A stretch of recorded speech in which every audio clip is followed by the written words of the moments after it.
नमस्कार मंडळी, मी सोमनाथ रेसिपी मध्ये तुम्हा सर्वांचं खूप खूप स्वागत आहे. आज आपण पाहणार आहोत गव्हाचे गवले, आणि याला खास करून आमच्याकडे गवना गवला असं पण म्हटलं जातं.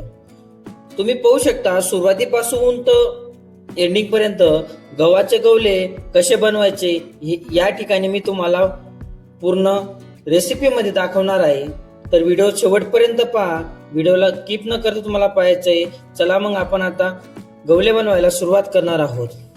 अगोदर आपल्याला एक टप घ्यायचे, त्याच्यात पाणी टाकायचे. जेवढा गहू पाहिजे आपल्याला तेवढा पाण्यात 2 ते 3 पाण्याने गहू छान असा आपल्याला धुवून घ्यायचा आहे, जेणेकरून गव्हामध्ये जेवढं राहतं खकाना खुकाना माटडं मुटडं जेवढं राहतं तेवढं पूर्णपणे निघायला पाहिजे असं. आता आपला गहू धुतला गेलेला आहे. तुम्ही या ठिकाणी पाहू शकता गहू धुतल्यानंतर किती पाणी निघतंय घाण. आता आपला गहू धुतला गेलेला आहे. परत आपण याला एका पाण्याने धुवून घेणार आहोत. ते पाणी पण आपण या ठिकाणी काढून घेणार आहोत. हे काढल्यानंतर तुम्ही पाहू शकता या ठिकाणी आपण हा गहू धुतलेला आहे. आता याच्यात आपण फ्रेश पाणी ऍड करणार आहोत. फ्रेश पाणी ऍड केल्यानंतर आपल्याला एका ताटाच्या छायाने किंवा परातीच्या साह्याने आपल्याला झाकून द्यायचे 24 तासासाठी. आता आपले 24 तास झालेले आहेत. तुम्ही पाहू शकता असं आपल्याला 3 दिवस पर्यंत करायचे, म्हणजे दिवसात एक वेळेस गहू धुवायचा आहे. उन्हाळा आहे म्हणून 2 वेळेस बी पाणी चेंज केलं तरी चालतं. या ठिकाणी आपण पूर्ण पाणी काढून घेतलेलं आहे. त्याच्यानंतर तुम्ही या ठिकाणी पाहू शकता छान असा गहू आपल्याला उगलेला आहे. परत आपण तुम्हाला पाणी चेंज करून परत पाणी टाकलेलं आहे. परत आपण याला साईडला ठेवलेलं आहे. साधारण 3 वेळेस पाणी चेंज करायचं आपल्याला.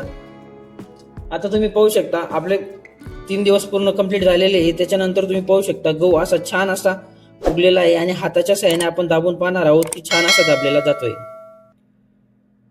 आता ते पण आपण पाणी पूर्ण काढून घेतलं. फ्रेश पाणी याच्यामध्ये ऍड केलं. फ्रेश पाणी ऍड केल्यानंतर हे पाणी पण आपल्याला काढून घ्यायचंय. आता आपण गॅसवरती याला बनवायला सुरुवात करणार आहोत. अगोदर गॅसवरती कुकर ठेवलाय. कुकर मध्ये आपल्याला पाणी ऍड करायचंय. गहू तुमच्या हिशोबाने तुम्हाला जेवढा घ्यायचा तेवढा घेऊ शकता तुम्ही. जो आपला भिजवलेला गहू आहे तो पूर्ण आपण कुकर मध्ये ऍड करून देऊ, आणि याच्यामध्ये थोडं पाणी टाकायचं आहे आपल्याला गहू शिजायला. त्याच्यानंतर आपल्याला या ठिकाणी या गव्हाचे 7 ते 8 शिट्ट्या काढून घ्यायच्या आहे. या ठिकाणी आपल्या 7 ते 8 शिट्ट्या झालेल्या आहेत. त्याच्यानंतर आपण उघडून पाहतोय गहू असा एकदम छान असा दिसतोय, एकदम छान शिजलेला.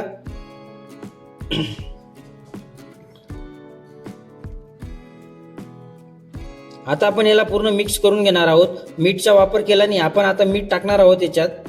मीठ टाकल्यानंतर मीठ तुमच्या अंदाजानुसार तुम्ही वापरू शकता. कमी जास्त तुम्हाला जसं योग्य वाटेल तसं मीठचा वापर करा. आणि मीठ टाकल्यानंतर आपल्याला हे पूर्णपणे असं मिक्स करून घ्यायचं आहे आपल्याला.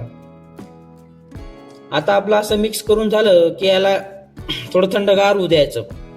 थंडगार झालं की कागद घ्यायचा, कागद हातरायचा, आणि दाब्यावरती आपण याला पसरवायला नेणार आहोत. वाफ वगैरे असते ते आपण काढून घेऊ, पण वाफ तर काही होती नाही.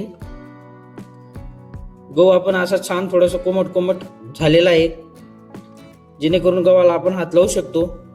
आणि कागद वरती आपण याला असं मोकळा या ठिकाणी टाकून घेणार आहोत. गहू पूर्णपणे आपल्याला टाकल्यानंतर हा जेव्हा पण आपण पूर्णपणे गहू टाकला जाईल ना, तेव्हा पूर्ण हा गहू असा 2-2, 3-3 असं मोकळं करून घ्यायचं आहे आपल्याला. आणि दिवसात कमीत कमी 2 ते 3 वेळेस याला परत मोकळं करायला यायचं आहे, जेणेकरून जो आपल्या गव्हाला गहू चिटकलेला राहतो ना, तो पूर्णपणे आपला मोकळा होऊन जातो. या ठिकाणी पाहू शकता तुम्ही. आता आपला पूर्णपणे गहू टाकला गेलेला आहे.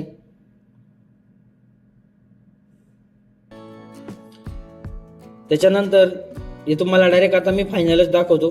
गहू सुकल्यानंतर तुम्ही या ठिकाणी पाहू शकता गहू सुकल्यानंतर छान असा गहू आपल्याला सुकलेला आहे. पाहू शकता तुम्ही. गव्हाचे गवले एकच नंबर लागता. बिना तेलाचे बनता आणि तेलाचे पण बनता. आता आपण गॅस चालू केला आहे. गॅस चालू केलं की तावा ठेवून द्यायचा. तावा ठेवला की वरून गव्हाचे गवले टाकायचे आपल्याला. गवले टाकल्यानंतर 2 ते 3 मिनिटापर्यंत राहू द्यायचे. त्याच्यानंतर आपल्याला हे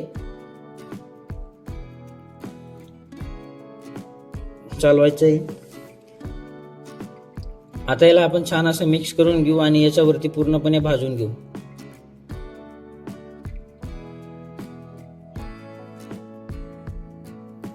पाहू शकता तुम्ही छान असे गवले तयार झालेले आहे. मी तेलाचा वापर केलेला नाहीये, तुम्हाला वाटल्यास तेलाचा पण वापर करू शकता. तेलाचा वापर केला छान असे फुटतात. आता आपण यांना आता काढून घेऊ एका प्लेटमध्ये. या ठिकाणी तुम्ही पाहू शकता आपले गवले तयार झालेले आहेत एकदम छान असे. व्हिडिओ आवडला लाईक शेअर कमेंट आणि सबस्क्राईब करायला विसरू नका. लवकरच भेटू आपण आपल्या पुढच्या व्हिडिओमध्ये. तोपर्यंत बाय.